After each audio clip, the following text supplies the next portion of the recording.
Support comes from Missouri Forest Products Association, committed to sustainable and sound conservation of the state's forests, which support more than 41,000 Missouri jobs, resulting in a $10 billion industry. ChooseWood.com. This is St. Louis on the Air from St. Louis Public Radio. I'm Elaine Cha. There are just 3 weeks left before the current Missouri legislative session ends, and there's been a lot going on and back and forth with this Republican-dominated legislature.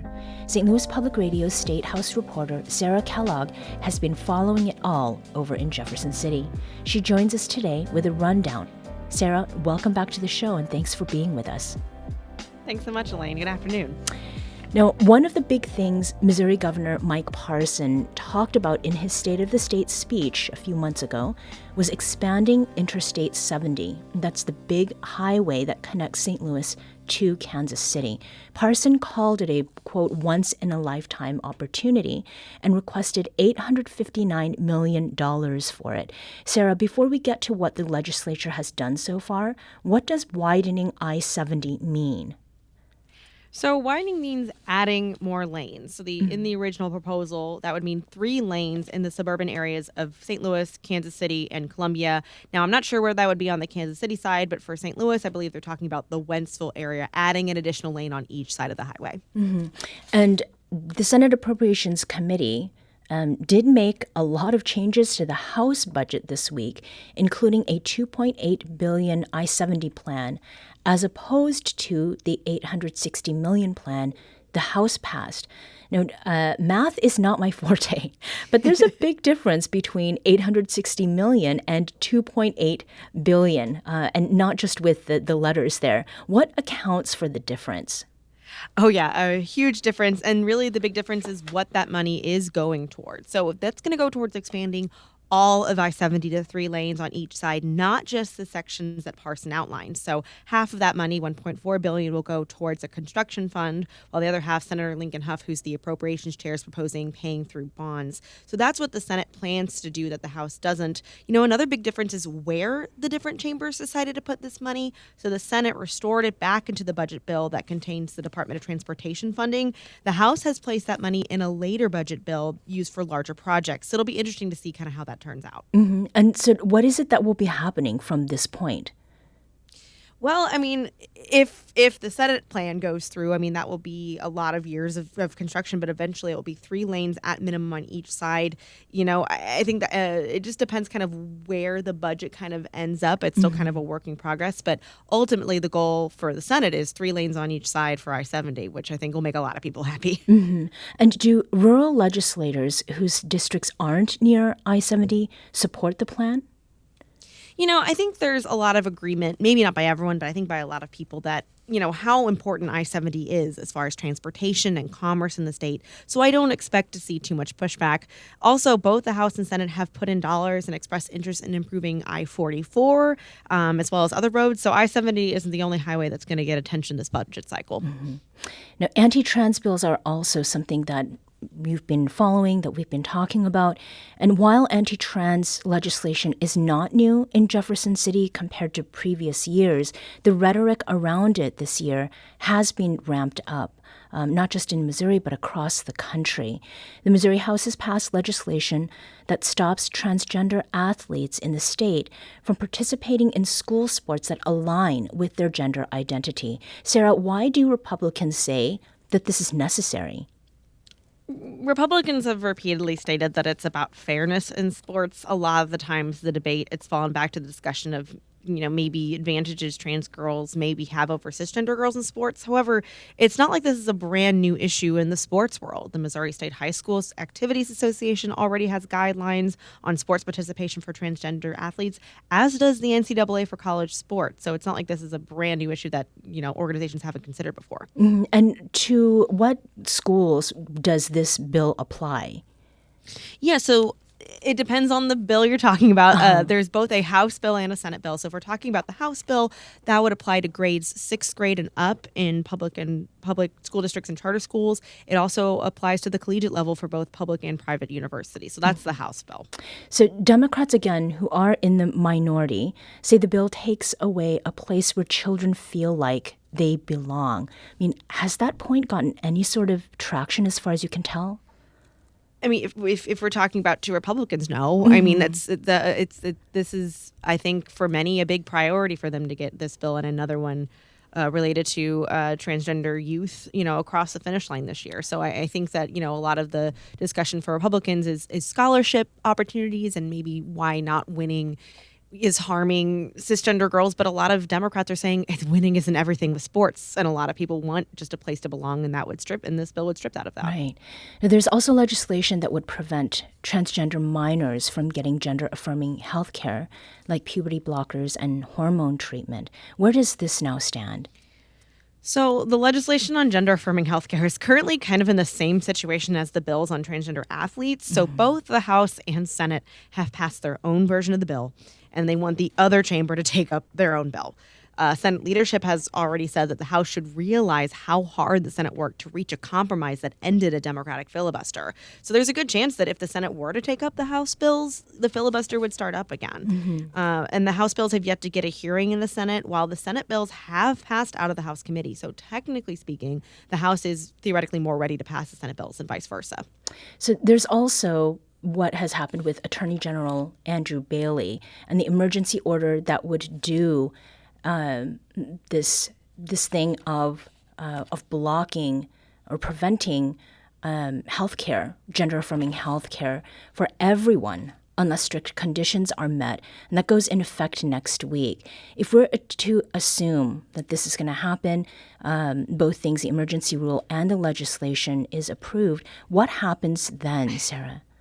I mean, there's a lot of what ifs in that. First, I want to give major props to St. Louis Public Radio's Sarah Fenton and Jason Rosenbaum, who have been covering the Attorney General's rules as I've been focused on the legislature. In regard to those rules, it would block treatment like hormone therapy and gender transition surgery. Contender regulations some say that those regulations so onerous that they'll result in gender affirming care being shut off for everyone, not for both trans kids and adults. And furthermore, several LGBTQ rights groups have said they plan to sue over the rules. So that's theoretically could go into effect next week, but it could get blocked. Now with the legislature, that depends on if the bills pass as well as what version would pass. So if it's the House version, that bill is a lot stricter than the Senate's, which has a clause. The Senate has a clause allowing transgender youth who are already receiving care like hormone treatment and puberty blockers to continue to do so. And the ban on those treatments would also end after 4 years. So there's, not a lot of clarity. It depends on what bill passes. It depends on lawsuits. There's a lot kind of up in the air still. We're talking with Sarah Kellogg, who is St. Louis Public Radio State House reporter, just catching up on what's going on in this current legislative session. Now, let's talk about St. Louis Police. What's the status of efforts in Jefferson City that would place the St. Louis Police Department under a state-appointed board? And we should note here that Kansas City's police department is operated that way, and that St. Louis Police Department used to be that way until it regained control in 2013. Yeah, it's been about a decade of local control. That bill has passed the House and it has passed the Senate committee, but is yet to be heard on the Senate floor. Now, during the hearing on this bill, one of the people who spoke against it was St. Louis Police Chief Robert Tracy. He said he's only worked under local control. That's what he knows. And he's asking for a chance to do his job. So we'll see what happens with those discussions. I'm sure there will be resistance from St. Louis, senators on that bill, especially Democrats. So we're going to see kind of what happens with that one. Right now, it's still awaiting debate on the Senate floor. And if it were to pass, I think there would be some changes. It might go back to the House. So right now, we're just waiting to hear debate. Okay. Now, about the special prosecutor bill, the Missouri House has passed a bill that would allow for the state takeover of local prosecutor offices, and it's specifically to strip the authority of local prosecutors to handle violent crime cases. Democrats oppose the bill, saying it diminishes voters' rights, and we should be clear that this is targeted against St. Louis Circuit Attorney Kim Gardner and her alleged mismanagement of the office. So what happens now, Sarah? Yeah, so with that bill, it does technically apply to any jurisdiction that has a specific murder case rate. Now, St. Louis is the only one that has that rate right now, so it is definitely widely seen as targeting Kim Gardner. It's not specifically towards St. Louis, but right now St. Louis is the only one that this bill would be applicable to. The status on the special prosecutor bill is kind of the same as the police bill right now. It passed out of the House a while ago. It's passed out of a Senate committee, but it's been on the House bill calendar in the Senate. Now, there isn't a specific date on when that bill will be brought up, but I think it definitely has a better chance of being heard first compared to the police bill. Now, let's shift to farmland and ownership of it. Something, Sarah, that you've indicated is that Republicans want to get done this session a ban to ban foreign ownership of farmland. Why do Republicans want to do that? I think repeatedly the idea of it being a matter of security has been brought up throughout debate. Lawmakers have even cited the Chinese spy balloon incident that happened back in February, and so that's kind of been a push towards that. Now, the House has passed their version of the bill. The Senate edited it. So the original House bill still allowed for 0.5% of Missouri's agricultural land to be procured by foreign countries. But it also had a list of 5 countries: Iran, Venezuela, Russia, China, and North Korea, that couldn't obtain any more land. Now, the Senate bill took that, the Senate took that bill, and now it bans any foreign entity from acquiring that land. Okay. And you have to remember, this action comes about 10 years after state lawmakers passed legislation that lifted a total ban on foreign ownership of ag land. And then Democratic Governor Jay Nixon, vetoed that bill, but his veto was overridden. So this is a problem that the legislature more or less created, and now they're trying to revert back to what it was. So more back and forth. Yep, it's that we're at that stage where it's kind of a game of chicken, where we're seeing which chamber is going to blink first as far as passing bills. Right. No, I don't know whether we should wager on anything, but as far as sports betting goes, that has received a lot of attention, and it is one of the things I believe we talked about when you talked with us back when legislative session this time was getting started in January. Many of the states surrounding Missouri allow it, including Illinois, and we've seen leaders from St. Louis's professional sports teams lobby in favor of sports betting. So where does that now stand? Now, I would have won a bet that I had proposed that this was going to get held up in the Senate, and that's exactly what's happening. So the House passed their version of the bill, which just addresses sports betting. But the Senate, similar to last year, has run into a snag where some senators, not just Senator Denny Hoskins, but particularly Senator Denny Hoskins, wants the bill to contain language authorizing video lottery machines. Those are those gaming machines that you see like at gas stations, but an amendment on those machines was voted down by the Senate on the Senate version of the bill, so that bill's not gone anywhere. I don't know if the House bill is going to go anywhere. Honestly, I think we might be waiting another year, or honestly 2, until we get sports betting across the finish line. No, this is something, unfortunately, that we're looking at, and that is about guns and guns control. In late February, students at Central Visual and Performing Arts High School rallied at the Capitol, and that's the school in St. Louis that last year experienced a deadly shooting. The students specifically were asking for red flag laws, which are laws that would allow people to petition a judge for the temporary removal of someone's firearms. Is there any appetite among Republicans for anything involving gun control measures? It really doesn't look like it. Even recently, the House just voted down amendments that would have either raised the age to purchase a firearm, or it would have made it illegal for someone under the age of 20 to buy a semi-automatic or automatic weapon. It just doesn't seem like there's a way forward with any kind of version of that. And furthermore, the House just this past week passed a bill that allows concealed carry permit holders to bring guns onto public transportation and within places of worship. So it seems like we're really allowing more guns more than trying to pass gun control measures. On DEI language, the House had added anti-DEI language to every budget bill, and the House voted to prohibit spending for, quote, staffing, vendors, consultants, or programs associated with diversity, equity, and inclusion, unquote. Earlier this week, the Senate committee removed that anti-DEI language. Why did the Senate remove that language, Sarah? So Senate Appropriations Chair Lincoln have, kind of said at the beginning of the discussion on the language of the budget that he recommended the removal after talking to State departments, vendors, so many businesses who kind of asked for that language to be gone. House House Democrats have repeatedly said how much of a problem that language is, and so many vendors, businesses have policies related to diversity, equity, inclusion. Representative Peter Meredith, who represents St. Louis City, he's a ranking member in the House Budget Committee. He said a while back that the Capitol wouldn't be able to keep its lights on because Ameren has DEI initiatives, and Ameren indeed has a DEI section on his website. That could propose a problem under the language. Now, this isn't over. Budget discussions are still ongoing, but for now, that language is out. We'll see what happens when those bills make it to the Senate floor. So one last thing, and perhaps in just a couple sentences, our next conversation is going to be about Missouri public libraries and funding for it. Earlier this week, the Senate Appropriations Committee restored about $4.5 million that the House had cut for public libraries. So what is the debate around public library funding? That money was originally removed by House Budget Chair Cody Smith, and he cited a lawsuit filed to overturn a state law that banned some books from library shelves as the reason for the cut.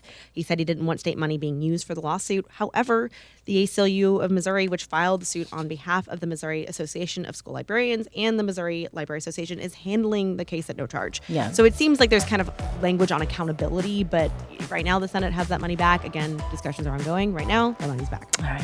Thank you. Sarah Kellogg is STLPR's State House reporter.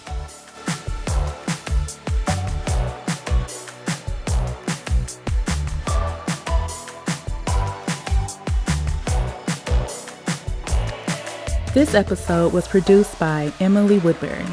Audio engineering and podcast design by Aaron Dorr. Our production intern is Avery. This week, we had to say goodbye to our cherished sound artist turned journalist, Avery Rogers. If they bring it half as hard in Madison, Wisconsin as they did here, the morning show over at WHA is going to be blown away. We'll miss you lots, like 46 across lots. Our executive producer is Alex Hoyer. St. Louis on the Air is a production of St. Louis Public Radio. Understanding starts here. Our podcast proudly supports St. Louis artists by using music from Life Creative Group. Do you find yourself regularly listening to episodes of St. Louis on the Air? Suggest us to a friend you think might enjoy our conversations, and leave us a review and rating on Apple Podcasts on the App Store. It's the simplest way to help people discover our show. Thank you. St. Louis Public Radio is a member-supported service of the University of Missouri St. Louis.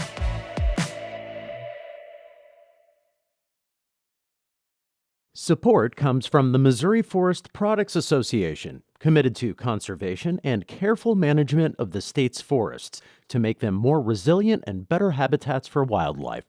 ChooseWood.com.